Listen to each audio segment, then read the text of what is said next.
We are doing polity question today, and our aim is to understand the demand of the question, write a good introduction, addressing all the part within a given framework based on the keyword. तो हमारे ये चार objective है: demand, parts, introduction and framework.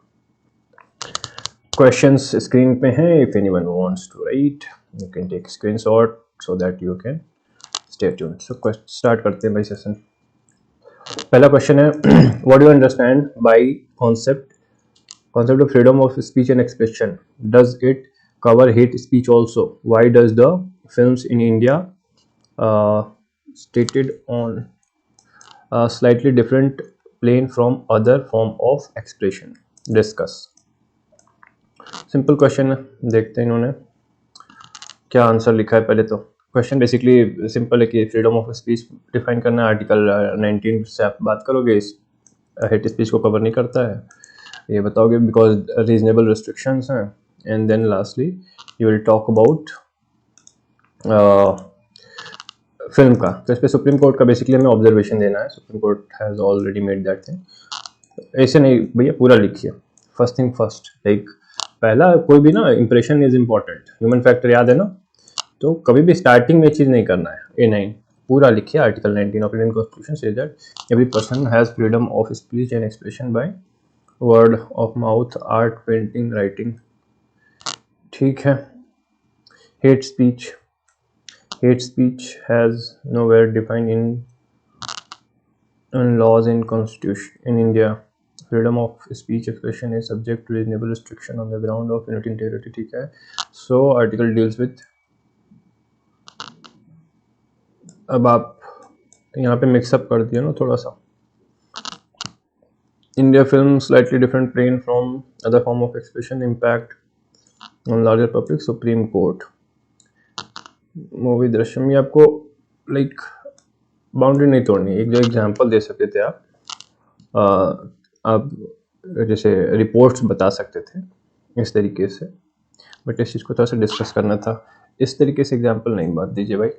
Like one thing I always tell you that make sure जो भी आपका expression है ना, वो it's not like in journalist, more like in administrator. तो वो झलक दिखनी चाहिए आपके आंसर में कि you are writing from behind the desk of an administrator. तो अगर वो copy will be awarded with marks. इन्होंने क्या लिखा है second, Constitution mentioned the right to freedom of speech and expression. It implies that every citizen has a right to express his view, opinion freely by mouth, writing, painting or through movies.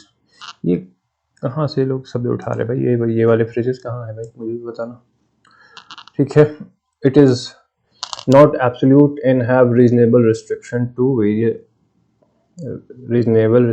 on various ground like sovereignty. ठीक है, इसमें reasonable restriction है. Hate speech with in, अब ये आपको separate मतलब highlight करके लिखिए. हेट स्पीच पे बात करना है तो.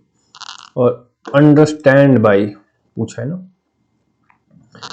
तो अंडरस्टैंड में अगर आप थोड़ा सा इससे करो ना कि आर्टिकल बता दो कि article provide right to freedom या fundamental right to freedom under article 19 provide for freedom express. ठीक है. अंडरस्टैंडिंग ऐसे अगर डाल दो या फिर, तो बेहतर चीज आएगा. तो इसका क्या मतलब जो आप लिख रहे हो वो. ठीक है. यहाँ पे तो ऐसा लग रहा है कि आप इसी चीज को पूरा डिफाइन कर रहे हो, देन अंडरस्टैंडिंग आपकी कहाँ गई, है ना. So again expression should be exact. तो आप ऐसे बताओ कि फंडामेंटल राइट तो भी चलेगा, आर्टिकल 19 भी तो सही है, बट एक चीज आपको ये दिख रही होगी कि क्या अंडरस्टैंडिंग है. ठीक है. तो यही बात है कि अंडरस्टैंडिंग से मतलब क्या है, like right to express oneself freely through any means. ठीक है. ये however this is not this is not an absolute right. There are reasonable restriction, meaning finally आप करोगे कि it should be reasonable and within limitations. तो ये हमारा ये हो गया. दिन उसके बाद हेट स्पीच होता क्या आपने डिफाइन कर दिया. does it covers hate speech also? तो सीधा सीधा नहीं, because it incites violence and it is not covered under the reasonable restriction. तो ये इसको हम हटा देंगे कि नहीं है. ये आपका सीधे 3-4 लाइन में खत्म हो जाएगा. वाई, अभी इस पे भी आप बात करोगे कि वाई पे सुप्रीम कोर्ट का ऑब्जर्वेशन मस्त था. ये तो ऐसे मत लिखिए इम्पैक्ट ऑन लार्जर. तो आप इस पे बात कर रहे हैं कि films are media to portray different kind of message, and since they have large outreach in, आप इसमें ना पब्लिक खाली बात की तो एक आप हो गया एक्सटेंशन, ये बहुत ज़्यादा है, ठीक है, ये तो हो गया कवरेज, देन हो गया इम्पैक्ट डीप होता है, इस तरीके से आप बात करके फिर एग्जांपल देते तो वो आपका पॉइंट सही से रखता। इन्होंने क्या लिखा है, reasons for film followed by large majority of people, हाँ आपने ये चीज़ कवर किया, sometimes on reality public opinion based on this and subject to scrutiny but demand banning movies in the name of sentiment is hurting, बहुत अच्छा, इसको balance करने की जरूरत है, सो दैट्स गुड। इन्होंने क्या लिखा है, need to frame law which explicitly define hate speech and deal with it exclusively. अब देखो आपने क्या कर दिया ना, कि क्वेश्चन में इट्स नॉट हार्ड, क्या क्वेश्चन हेट स्पीच पे है या फ्रीडम ऑफ एक्सप्रेशन पे है, डिसाइड दैट, समझ में आ रहा? तो ये एक पार्ट है उसका, but core of the core question is based on freedom of expression, तो आप उसके हिसाब से कंक्लूजन या वे फॉरवर्ड दोगे और ये कंक्लूजन दो, ठीक है। लिमिटेशन आपने लिखा है, बट यहाँ पे लिमिटेशन है क्या, ये है ना, जय भीम इम्पैक्ट, तो एक दो एग्जाम्पल दीजिए, बहुत है। Instances of presidents delay in commuting sentences, इतने गड़बड़ियाँ होंगे, has come under public debate as denial of justice, ठीक है, ये हुआ है, ये एक इंसिडेंट हुआ है, इन्होंने बताया। Should there be timeline specified for president to accept reject such petitions, analyse, तो सबसे पहली बात है कि हाँ होना चाहिए, बिल्कुल होना चाहिए, इसमें तो कोई डाउट ही नहीं है ना, आप किसी को हैंग करके नहीं रख सकते हो बियॉन्ड रीजनेबल टाइम ड्यूरेशन, तो हाँ आपको एक रीजनेबल टाइम ड्यूरेशन होनी चाहिए, ये तो पढ़ते ही आपको समझ में आना चाहिए, ठीक है, और तभी तो है डिनायल ऑफ जस्टिस, क्योंकि justice delayed is justice denied, that is something on the right of on the line of that. तो article 72 of constitution grant president the power to commute, इतना दैट सेंटेंस इतना नहीं, provide president clemency is power, ठीक है, इतना बोल दोगे तो भी चलेगा, such as commute, suspension, reprieve, despite, तो ये चीज़ आप एग्जाम्पल दे सकते थे, but there is no mention of time limit under which president has to make decision, this sometimes leads to delay. अब यहाँ पे करके ना नेक्स्ट लाइन से आप करते, ठीक है, चलो ये भी चलेगा, leads to delay which left people involved hanging in the middle about decision, hence regard this as denial, hence some regard this as denial of justice, ठीक है, आप पॉइंट सही कर रहे हो, पर थोड़ा सा बड़ा हो जा रहा है, how you can curtail,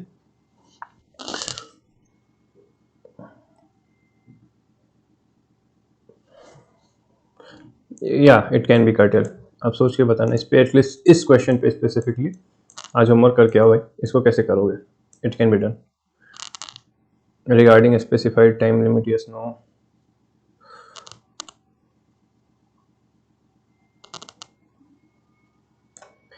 analyse, अब इसमें ना एनालाइज में आपको यस वाले पे आर्गुमेंट देने, नो के आर्गुमेंट, नो पे क्या बचता है, नो पे कुछ खास बचता नहीं है, hence reasonable time period for deciding mercy plea will be a win win for both, president will have enough time to decide for the convict will also have don't have to remain uncertain for future for long,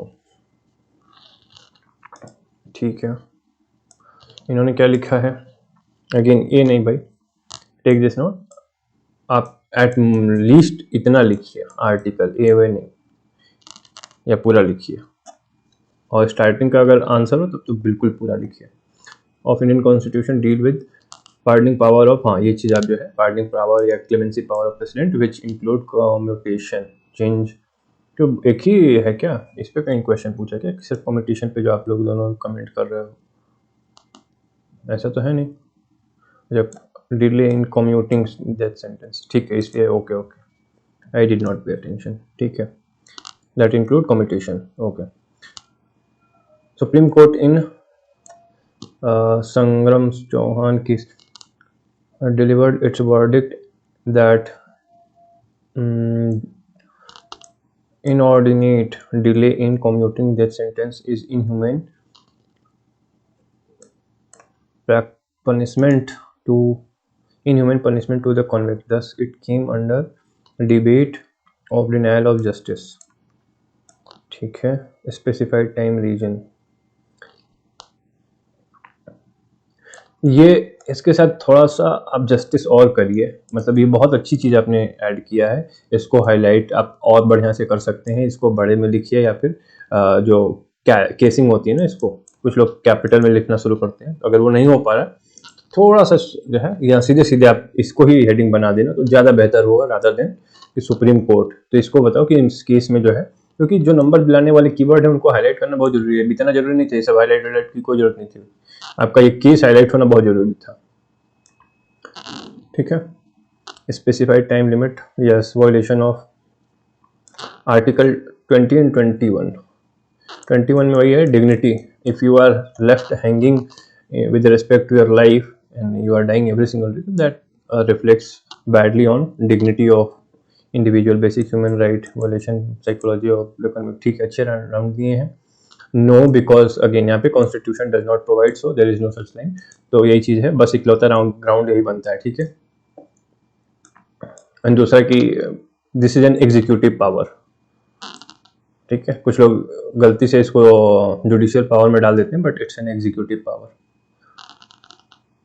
Way ahead, Law Commission recommendation to amend the Constitution to supply the limit for pardoning to avoid delay in leads to pardoning to okay limit for pardoning sentences, है ना, पूरा लिखिए भाई, इसमें सब गायब हो गया। To avoid delay in justice, denial of justice, delay in justice that leads to denial. अब देखो, अब यही चीज़ मैं बोलता हूँ ना, सिंपल सेंटेंसेस, इसको आप कैसे सिंपल लिख सकते थे कि need to for apply law commission recommendation to amend and provide specific time limit, this will lead to that can ensure justice. तो आप डिनायल है तो आप जरूरी नहीं कि उसी टर्म में या उसी एग्जैक्ट टर्म में बात करो, ठीक है, तो आप इंश्योर जस्टिस भी लिख सकते थे, इतने में ही काम हो जाता ना। तो पूरा आपको यहाँ पे कभी भी कंक्लूजन में आपको ये क्या कर रहे हो ना, आप ये कॉज दिखा रहे हो, डिले लीड्स टू डिनायल, तो ये जरूरत नहीं है इसकी, आप सीधा कंक्लूड करिए, सिंपल एंड स्ट्रेट, ठीक है। नेक्स्ट क्वेश्चन है, NHRC in India can be most effective when its tasks are adequately supported by other mechanisms that ensure the accountability of government in okay, इतनी बात इन्होंने बात कही कि NHRC तभी इफेक्टिव हो सकती है। In light of our observation, assess the role of NHRC as effective complement to judiciary and other institution in promoting protecting human right standards।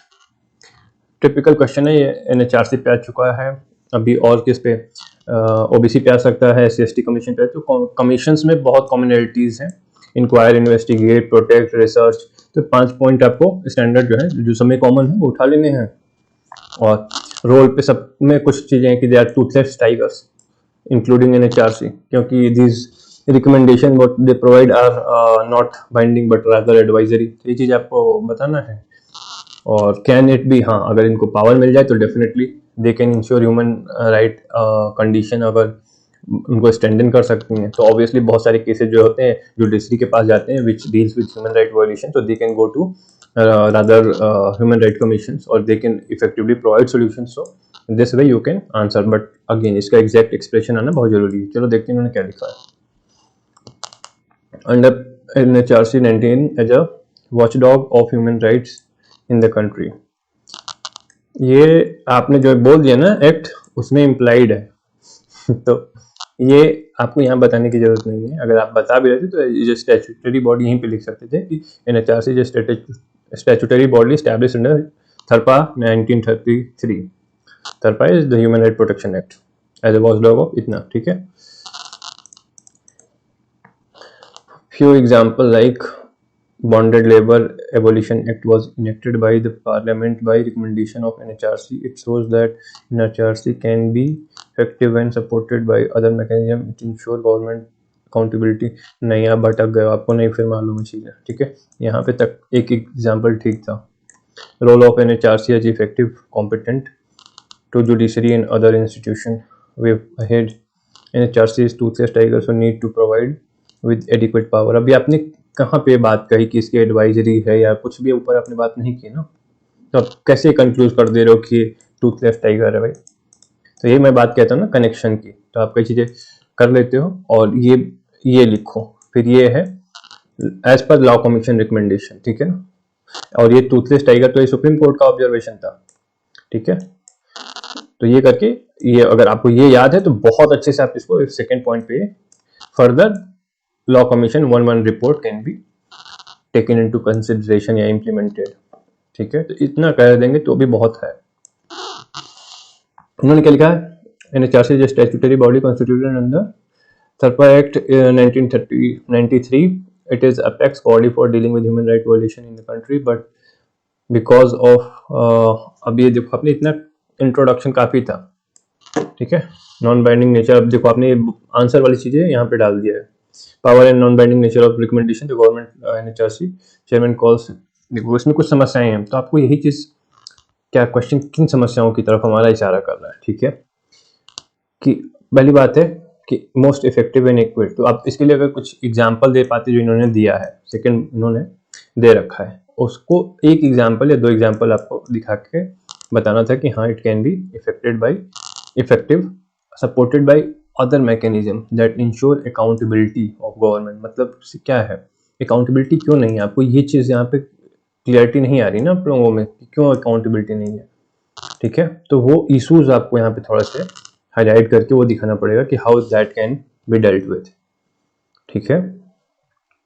तो इसमें जितनी रिकमेंडेशन है, इसमें क्या क्या रिकमेंडेशन है कि इनको अपना सेक्रेटेरिएट दे दो, they are relying on local police force और इनका अपना कोई स्टाफ नहीं है, तो अगर वो आ जाए तो दैट कैन इंश्योर अकाउंटेबिलिटी। इनकी फंडिंग में भी जो इशू होता है, तो ये चीज़ें जो हैं आपको दिखाना पड़ेगा, ठीक है। अदर मैकेनिज्म से मतलब ये है, अदर मैकेनिज्म बाहर मैकेनिज्म नहीं, इनको भैया स्टाफ ही नहीं है अपना कोई, ठीक है। और इनके पास पावर भी नहीं है other than giving, like recommendation देती हैं उसको फॉलो अप करना नहीं। तो ये दो बहुत जरूरी है, like staff, funding and power to follow up their recommendation, ठीक है। ये इंपॉर्टेंट है, तीन एटलीस्ट, मैंने बोला ना कि सॉलिड तीन पकड़िए एटलीस्ट, तो सॉलिड तीन ये है यहाँ पे, recommendation for strengthening its role.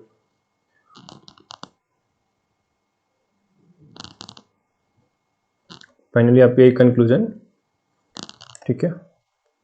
आपने कंक्लूजन स्किप कर दिया है, कोई नहीं, उन्होंने शायद लिखा तो था, हाँ टूथलेस टाइगर है, इसको वही पावर देने की जरूरत है।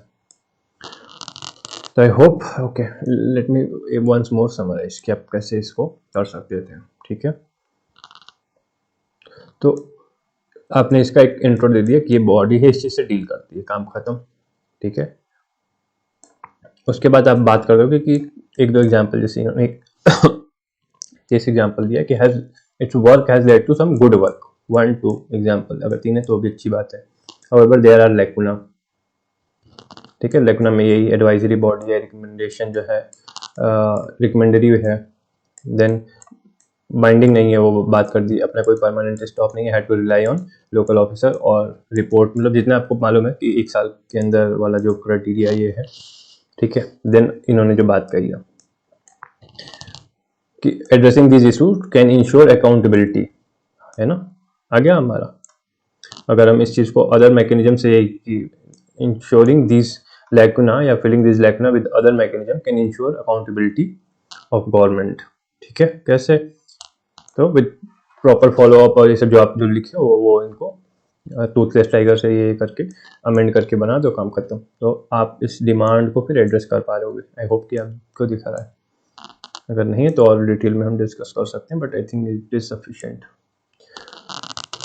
Next question is starting from intervening the, okay मैं इधर से पढ़ता हूँ, इधर क्लियर होता है। Starting from inventing the basic structure doctrine, the judiciary has played a highly proactive role in ensuring that India develops into a thriving democracy, ठीक है। ये हम पहले भी कर चुके हैं। इनका ये कहना है कि एक थ्राइविंग डेमोक्रेसी इंश्योर करने में डॉक्ट्रिन ऑफ या बेसिक स्ट्रक्चर का करके इन्होंने अच्छा काम किया, ठीक है। In light of statement evaluate role played by judicial activism in achieving ideal of democracy, ठीक है। तो थोड़ा सा इसका इंट्रोडक्शन देंगे, क्या है बेसिक स्ट्रक्चर। फिर है कैसे इसने इंश्योर किया है, कुछ एक दो एग्जांपल कि अपहोल्ड, और एग्जांपल में क्या बताओगे, एक दो एग्जांपल में where it has like this doctrine of basic structure has uphold a key principle of democracy, hence ensured thriving democracy। हो गया, इतना एड्रेस हो गया। इवेल्युएट रोल प्लेड बाय, ठीक है। देन जुडिशियल एक्टिविज्म क्या है डिफाइन कर देंगे, रोल प्लेड वो कर देंगे, कंसर्न दिखा देंगे, हो गया। फाइनली कंक्लूज कर देंगे जुडिशियल एब्स्ट्रेंट और डिफरेंस की जरूरत है करके कंक्लूजन, बस काम खत्म। Judiciary being one of the four pillar of democracy, one of the four pillar से ज़्यादा अच्छा ना कि one of the three organ करो तो बढ़िया है। By its various judgement like case, नहीं वेरियस जजमेंट नहीं, केस ऑन द, सीधे टू द पॉइंट आइए। Doctor has played proactive role in developing democracy. अब देखो आपने इस तरह की उधर की बातें की, बट ये आपको दिखाना पड़ेगा, अगेन एग्जाम्पल के थ्रू आपको दिखाना पड़ेगा, ठीक है, कि कब। तो इसमें एटलीस्ट दो केस आपको लिखने पड़ेंगे। तो इसमें बढ़िया है केस एल्बोमाइल लिख दो, कि उसमें जो है करके इन्होंने फेडरलिज्म को बचाया था, ठीक है। फ्रीडम ऑफ, कोई अगर इलेक्शन पे है तो वो आप बात कर सकते हो, केस अगर याद हो तो, जो बहुत सारे हैं, है ना। इंडिपेंडेंस पे इन्होंने पास किया है कि, तो बेसिकली इसमें एक दो बेसिक स्ट्रक्चर वाले जो केसेस हैं ना, विच डील्स विद डेमोक्रेसी, वही दिखाना है। और एटलीस्ट दो तो दिखाओ भाई, एटलीस्ट। डिजायर्ड 3 है बट 2 भी चल जाएगा। Democracy in India is based on separation of power between executive, legislative and judiciary, but when other two fail to uphold Constitution. अब ये आपने देखो, इसको डिस्क्राइब करने वाला अप्रोच मत रखो, हमेशा हमारा डेफिनेटिव अप्रोच है, मतलब हम चीज़ों को डिफाइन करते हैं, ठीक है। तो ये करने के बाद जुडिशियल एक्टिविज्म एडियम डालो, उसको डिफाइन करो, देन उसके बाद कनेक्शन लाइन दे दो, ठीक है, कि है क्या and how it has played a role. ये तो इन्होंने पूछा कि रोल, तो रोल हमने बात कर ली, फिर उसमें समस्याएं, हल्का सा कंसर्न, हाँ ये हेडिंग बढ़िया आई है। रोल आपकी हेडिंग गायब है ना, देखो रोल गायब है ना, रोल कहाँ है आपका, जबकि साहब से पूछ रहा है। तो ये पार्ट का डायरेक्ट इफेक्टिव जो मैं हमेशा बताता हूँ कि आपके ये रोल प्लेट कहाँ गायब है, इसका रोल आप कहाँ जुडिशियल एक्टिविज्म का है इन अचीविंग डेमोक्रेसी। आपने वो चीज़ लाइक हेडिंग गायब कर दी है। वेरियस जजमेंट ये आपने बात की है, मैंने कहा ये चीज़ है, ये भी बढ़िया है। और एक्टिविज्म पे बात करना है, ठीक है ना। एक्टिविज्म इज डिफरेंट देन ये जो ऊपर मैंने बताया कि बेसिक स्ट्रक्चर वाला, ठीक है, इट्स अ डिफरेंट केस। तो यहाँ पे कौन कौन से केस आएंगे जुडिशियल एक्टिविज्म में, जो बिहार जेल वाला केस आया है वो आप बात करोगे, क्योंकि वो बहुत वेल नोन एक्टिविज्म का केस है। ये क्या एक्टिविज्म का केस है जुडिशियल में, तो एक्टिविज्म की चीज़ें नहीं आ रही ना यहाँ पे, तो ये आपको देखना पड़ेगा। जो गाइडलाइंस इन्होंने कई जगह पे विशाखा गाइडलाइन दी थी, तो वो एक्टिविज्म के अंदर आता है, ठीक है। तो ये थोड़ा सा मिसहैप हो गया है, बाकी ठीक है। Hence their organ and state must follow doctrine of check and balance, बहुत अच्छा, ये भी चीज़ चलेगा। हाँ, हेंस या फिर for thriving democracy check and balance of the three organ needs to be adhere करके, अच्छा है। Basic structure doctrine of judicial innovation emerge in Kesavananda Bharati doctrine is judicial innovation. अब आपने ये गड़बड़ कर दिया है भाई, इन्होंने इनोवेट नहीं किया है, एडॉप्ट किया है। हमने इनोवेट का मतलब क्या, हम खुद बनाए हैं, बट ये नहीं है, ये हमारा अच्छा हाँ सॉरी, मैं PIL से कंफ्यूज कर गया, that's right, my mistake. Basic structure तो जुडिशरी ने इनोवेट किया है, आई कंफ्यूज विद PIL हमने अडॉप्ट किया था, okay. Doctrine is judicial innovation emerged in Kesavananda Bharati case 1973, ठीक है। Basic structure has not been defined by the court but it has been decided by different, अब इतना ठीक था, but it has been used to uphold the principles of democracy in following cases, इतना आपको करना था, ये चीज़ें नहीं थी, ठीक है।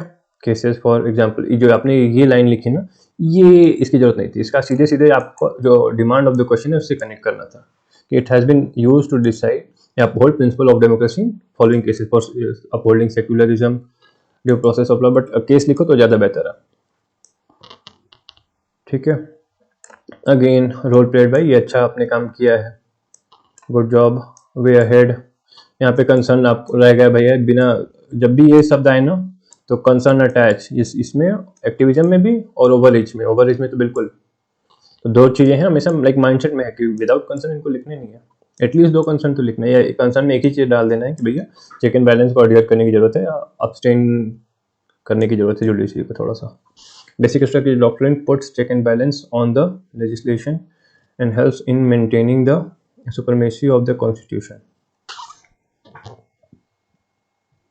Check and balance on legislation help in, अब यहाँ पे कनेक्टर क्या है भाई,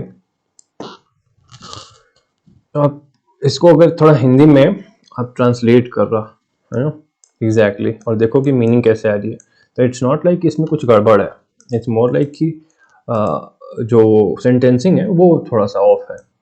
तो अगर ऐसा कर रहे हो तो आप हिंदी में उसको ट्रांसलेट करके एक बार देख लिया करो, ठीक है, बाकी ठीक है। ओके, सो नेक्स्ट क्वेश्चन है हमारा, the federalism is dominant in our constitution and that principle is one of basic feature, but it is equally true that federalism under the Indian constitution lean in favor of center, a feature that mitigate against the concept of strong federalism. Discuss.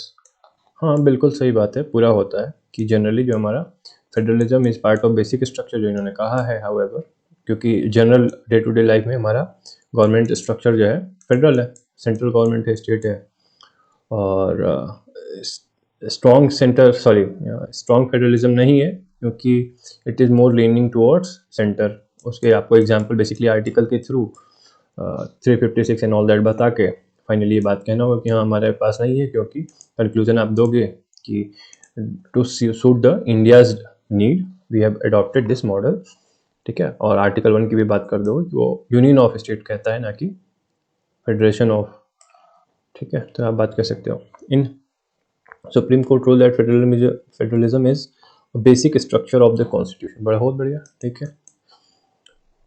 Federal principal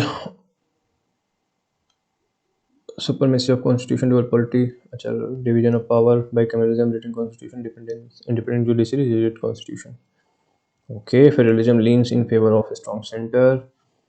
Okay, Bharat, that is article 1, इतना पूरा जरूरत नहीं है, आप सीधे यही बात करोगे कि article 1 describes India as union rather than federation of states, तो आप मीनिंग कन्वे कर दे रहे हो, ठीक है। Single constitution, strong centre,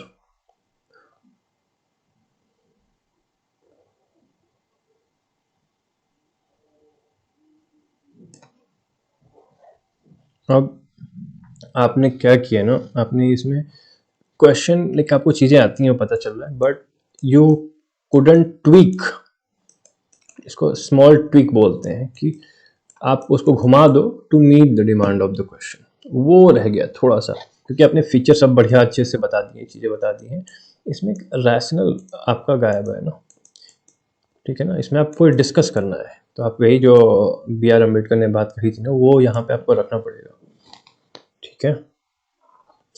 India adopted Canadian model of federalism, तो आपने सारी चीज़ें कह के भी ना वो जो पूरा जो होना चाहिए था वो गायब हो गया है कि yes it is leaning towards like centre और against strong federalism which is like, again आप यूएस का बात कर सकते थे कि यूएस में जैसा है वैसा नहीं है, और उसके रीज़न आप देते ना, कंसर्न बताते कि उसका ये है हमारे भाई प्रिंसिपल्स टेंडेंसीज हैं, ये है, इसलिए हमने इन रीजन से अडॉप्ट किया है जो कि इंडिया को सूट करता है, ठीक है।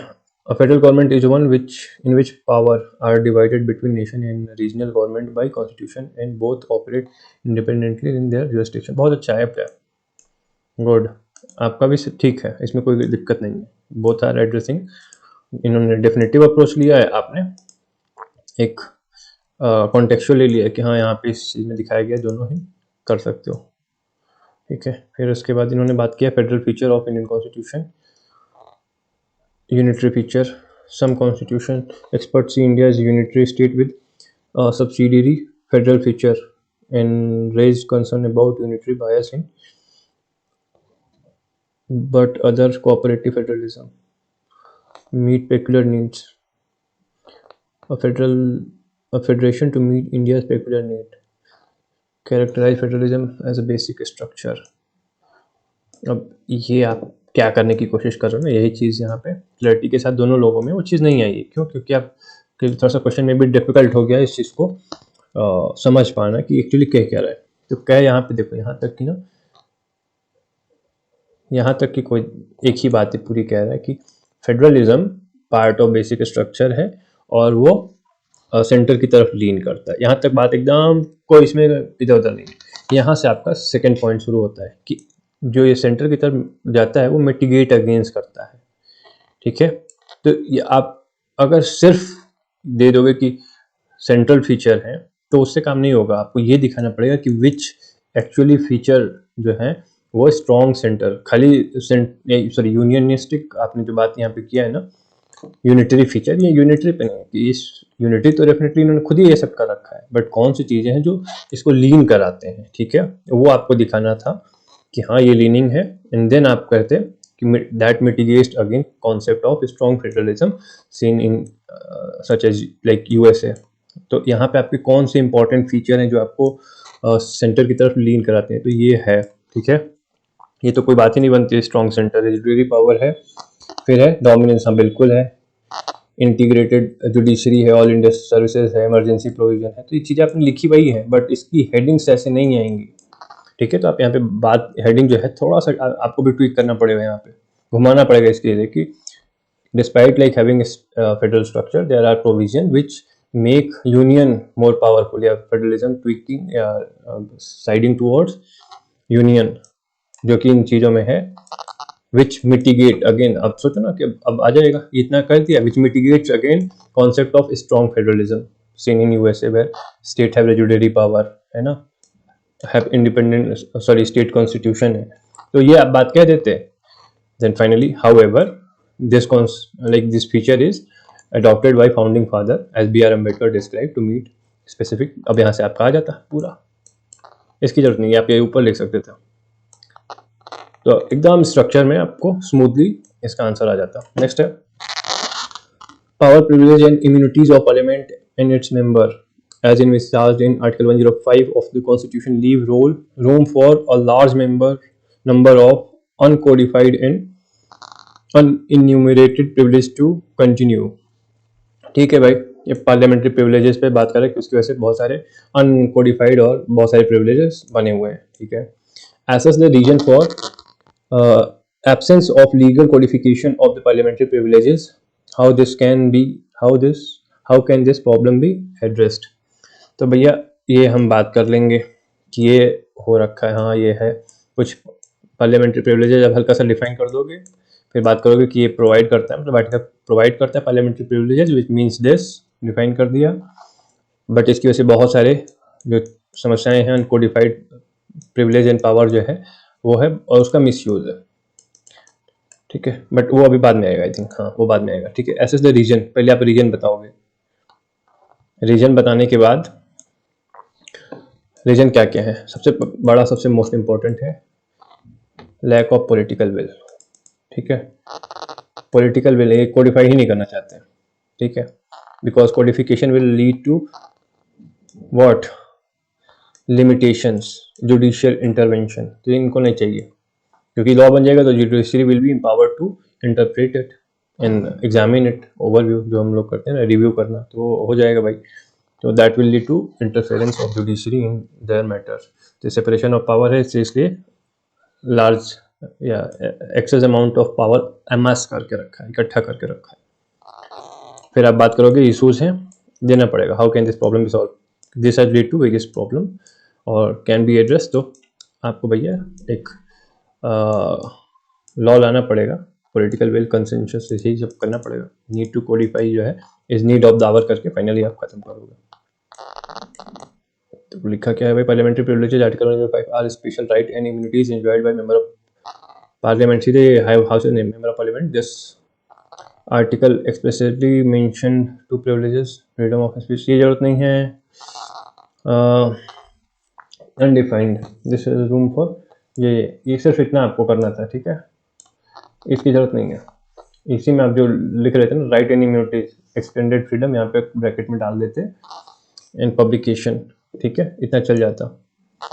Reason for absence of legal codification, undermine ability of parliament to exercise its authority, members should be free to speak without fear. भैया ये इससे क्या लेना देना है, ये आपके रीजन्स मतलब सही रीजन नहीं आपने यहाँ पे दिए हैं, ठीक है। हाउ, अगर इस पे हम कानून बना देंगे तो इससे कैसे होगा भाई, इससे तो कोई असर नहीं पड़ रहा है ना। Will bring MPs action under, ये आपका सही है, इतना ही काफी है, ठीक है। अंडरमाइन कैसे करेगा, no, codification will not undermine it. Solution, committee बैठाओ, कंसेंसस बनाओ और नीड ऑफ द आवर के हिसाब से कानून बनाओ, ठीक है।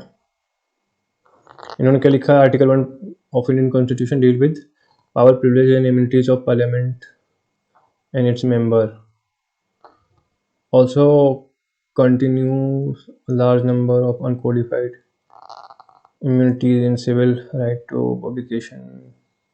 देखो ये नहीं है, ये इशूज़ नहीं है, इशूज़ हैं जो कंटेम्प्ट का है, कंटेम्प्ट के नाम पे बहुत सी चीज़ें जो चलाते हैं ना, वो इशू है।